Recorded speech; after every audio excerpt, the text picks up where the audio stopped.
Hello, everyone. It is our Christmas service, first Sunday of Christmas, our virtual service. And so what you're going to see is a little bit different than what we would do in person, but you're going to hear a conversation between the three ministers, so Wesley, Katherine, and myself, as we reflect back on the year that we had together, and as we look ahead to our hopes for the year to come.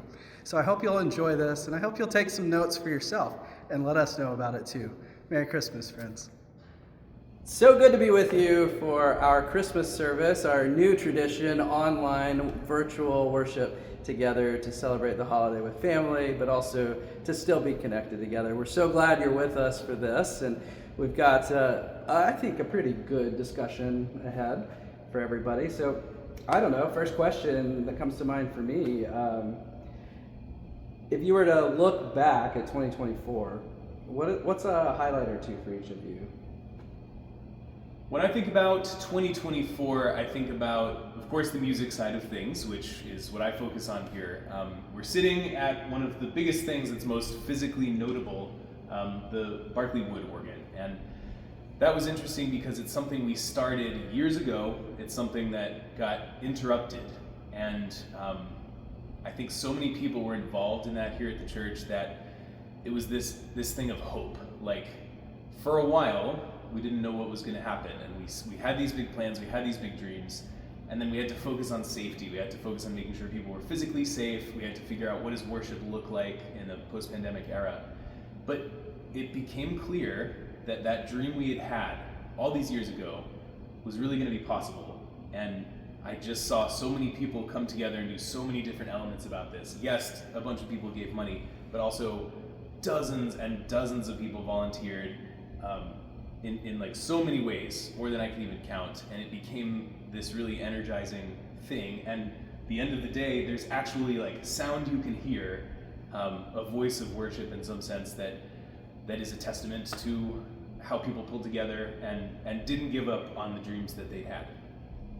I love it, and the other question that comes to mind, and I want to give time to other highlights, but I'm thinking of how many new people have kind of, especially since we first started the ideas of the project, but even just this past year, how many new people we have. They probably don't know everything about why we moved it here, but also even who Berrywood was. I don't know if there's a short version of either of those that you want to share. When you talk about 40 years of dedication to an institution, to an organization, it's hard to sum it up quickly, except that Barry loved this community, and he dedicated his entire professional life to it. And even as time passes and there are fewer people who knew him personally, I think it's really lovely. This instrument that he put in the chapel for what we needed at that time is able to then be in here in the room that was so special to him, something that we can now use in the fullness of the services with the choir. And it's in some way we can sort of still hear his voice. I was thinking about when the WPI choirs did Elijah, and we upset the whole sanctuary for the Sunday after Easter, but we used it as an opportunity to worship in a little bit different space and talk about Easter turning the world upside down. I was thinking about worship in Gordon Hall over the summer and people's willingness to try the wacky ideas that we had for changing up our liturgy. So when it was where we did different worship stations and different intersensory things, or we had conversations instead of sermons. We just have had some really remarkable opportunities to do our big traditional things, but also some nifty different stuff. Yeah, and the service after Easter, is that the one where there were pews at the base of the chancel in the crossing facing the congregation? Yeah, that was pretty special. Don't tell the fire department, but we had over 700 people in the room, I think. It's okay for us to have up to 900, but we got pretty close. I love it.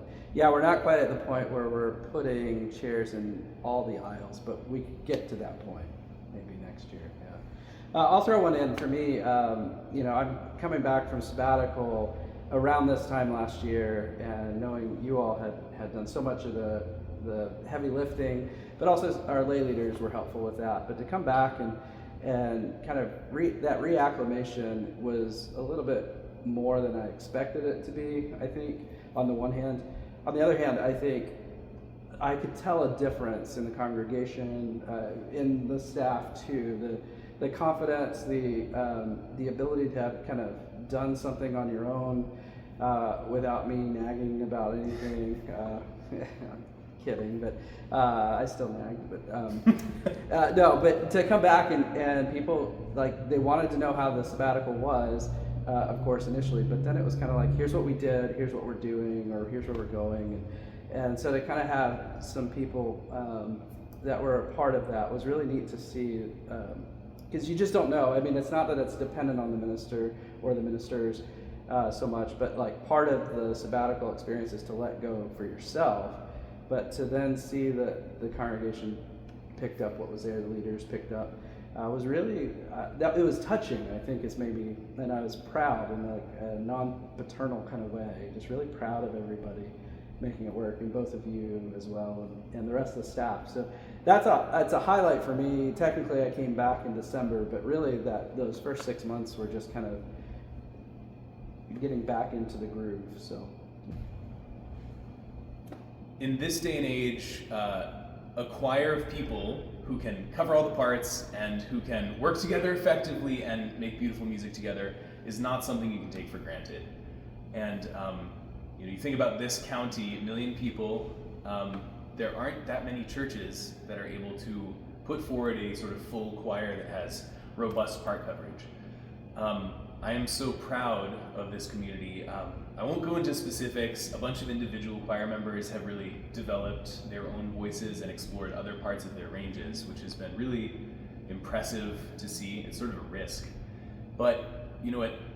This fall, when we send out the choir email, it's going out to better part of 30 now. And when we're all hands on deck in the chancel choir, it's 25 to 30. Of course, we love our partnership with WPI and the Choral Scholars. When you get over 20 singers, it means that everyone can sort of relax a little bit. It means that everybody can do a trust fall, as we say, where if you come in, you're not the only one, and you take that step and you say, okay, I'm going to sing this line that's really difficult and I think I have it, but then there'll be 4, 5, 6 other people on your part.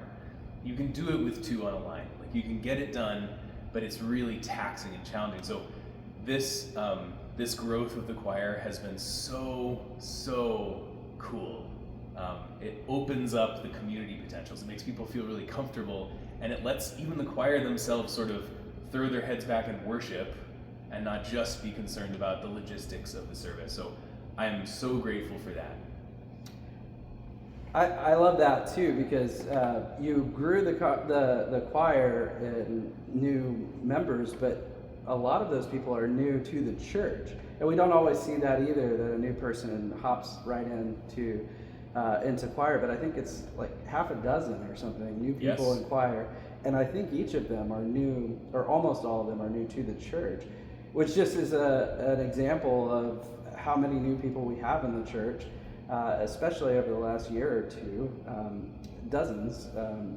And I think that plays out not just in what worship attendance looks like and engagement, but also in other aspects of church life. So you've got things like Smorgasbord for youngish adults, and so we have a number of new youngish adults, and so we'll have 15, 20, 25 people at those each month. But then also we had one of our newer members leading an Eventide service, which is another highlight that we've got to do those, but leading an Eventide service on their own initiative, their own request, and it was beautiful. And so you just have all this new energy, and so maybe it doesn't look the same as it has in the past, running on the committees or wanting to be a deacon or something, but our new people are engaged. They are here every week, and so we have our really faithful long-term members that come every week, and then a lot of our new people are coming every week.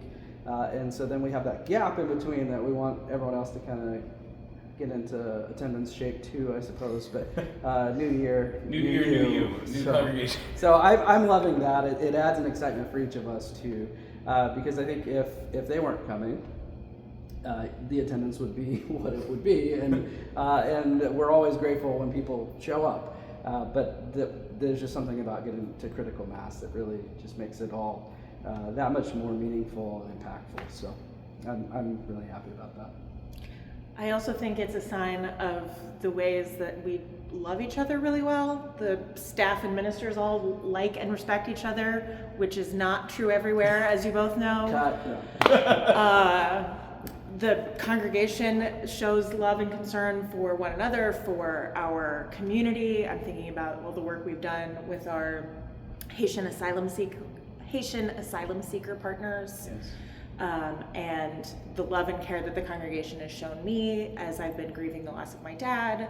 It's just a reminder of what an amazing community this is. Something that I think not everyone in the congregation always has the opportunity to see is the behind-the-scenes staff who are here working, business hours during the week and beyond. There are so many moving parts that go into a church like this. We share our space with a lot of organizations that we have things in common with, that we care about, that we have an investment in. People are, in this building day in and day out. I mean, every night. It's open more than almost any business you would go to. And that takes a lot to happen. I think in some sense the church leadership has almost deputized these people to say, we know what we believe, we know what we care about, and then will you be our hands? Because the people in this church, all of you have jobs, you have things that you do, you have boards that you sit on and organizations that you work with. But I think for the staff under Brent's leadership, has a sense that they have some freedom, they have some flexibility, and I think the ministers communicate to the staff the goals that the church has as we hear them and as we learn them, and the staff is right there to just make it happen. It's everything from manual labor and physically moving things, assisting with tasks, to longer range stuff and newsletters and mailings and communicating our vision out there. And I assume you all feel this same way, the more that you all, the congregation, communicate that to us, the easier it is for us to kind of run with that. And it's something that's really special about this church and this Baptist church, if I can even kind of frame it that way, that it's really unique. It's a pleasure to work for a church that is the church themselves and that is really invested, right? I echo and agree with all that, but I'm also thinking, in some careers, you just kind of go through the motions. It's a job that you've trained for or gotten schooling for, and then you just do it over and over. And some careers, of course, you can grow and get better, but here, this isn't a career where you're going to get rich by working here. The wealth comes from other things like beauty and relationships, but to still have the drive to grow into the roles is really special, and I see that with everyone on our staff, and certainly with you two.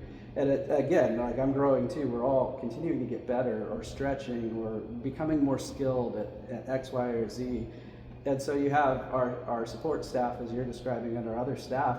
I mean, you have people that hadn't really supervised people before that are doing it and doing it well, and people that were doing one part of the job that now has grown into another part of the job, and then they're here for those events like you talked about, and on call when the alarm goes off. There's just all kinds of elements that go into it that you're right, most people don't get a chance to see it, but without them we'd all be worn down for sure, and not be able to do what we're able to do. So I agree. As an organist, I have heard a lot of preaching. There have been times in my life where I was playing up to 7 church services a week, and so I consider myself something of a lay expert, and I want to just reflect on how blessed we are as a community to hear really engaging, really thoughtful preaching, and you both speak so well and you craft sermons so well. I mean, I don't know if everyone knows this, Reverend Katherine actually has done coaching for public speaking. She's really an absolute pro, and so it's just from the console and from all that. I would still love the job if you all were only average at preaching, but it is a delight and a pleasure for me. Thank you, and we'll get that Christmas bonus for you after that. So. I guess I know you've got another reflection from the past year that you want to get to, but I wonder if for just a moment if you both might have a thought or two about the coming year. What is it? I think Wesley, as we were discussing, what is something that we want to look back on at this point next year and feel like, yeah, we were able to do it, or if not, we did something else. So I don't know if you have ideas on that. I'm thinking about some of the ways that the building definitely needs to be updated based on some expert consultations that we've had done, but also the incredible opportunity for ministry that presents. Whether that's making spaces more accessible, more user-friendly, more flexible to the kinds of dreams and visions that we have for doing ministry. And so I'm looking forward to getting into some of that in the coming year.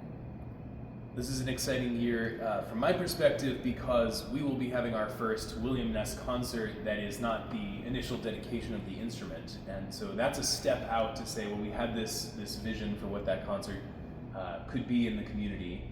And I'm pretty excited about the potential that I see coming together. But I want to look back and say, oh, that really achieved everything we had hoped back in 2018 and 2019. And I really think it will. I also think about building the choir even further. I think about further liturgical innovations and reaching a little bit further outside of what we couldn't quite do over these last years, now with greater numbers and this just delightful dedication. To be able to try some of those things that are a bit of a risk and maybe reach a little bit outside of a comfort zone and really deepen our worship. So I guess for me, I'm thinking about somewhat our new people, but also others in our congregation that maybe their orbits of engagement has gone a little wider since the pandemic. But I would love to see on this side of next year that more people have found this to be their spiritual home more regularly, and that it becomes one of the ways they give back to others a little bit more regularly too. So whether that's financially giving and committing to pledge, or volunteering to be on a team, or to help with events, or whatever it may be, help grow the choir. So many different skills and passions and gifts. There is room for all of those, and I would just love to see more people ready to try that. And so on this side of next year, that's what I'd love to look back on and see how many more people were ready to step into serving in new ways. A very personal note for me, I don't know if you can see this shiny ring in the video, but I was married this year here in this church. And some people might say, are you sure you want to get married at work? And we thought about it and we said, well, this is a community. This is a place where there are so many people we care about, and the overlap between those we wanted to celebrate our marriage with and those who are here at the church is heavy. There's quite an overlap there. And so this church supported it so much with love, care, and support. It's not lost on us, and that is something I consider really unique, and very grateful for that very palpable sense of support and love from this community. We do love you both, and we're so grateful for you. I'm grateful to work with both of you so sincerely. It's a lot of fun. To the congregation, you've heard a few of our highlights and a few of our hopes, and this Christmas holiday break that you have, I hope that you'll take a moment just to reflect on what's been a highlight for you, church related, and if you want to share it with us, we'd love to hear that too. But also, what are some of your hopes for the coming year? What are the things that you're passionate about that you'd love our church to consider engaging in? That can be your Christmas project this year. We just want to say from all of us, the ministers, the staff, the whole congregation at First Baptist Church, we are glad that you are part of us. Merry Christmas and a very happy and God-filled New Year. So we have a special announcement for you. We finally picked a wedding day. Yay! So May 25th, 2025 is when we'll be getting married. That's soon. In Kentucky, though. So we'll plan on something here as well, a party, a reception here in Worcester. But we wanted everybody to know and celebrate with you.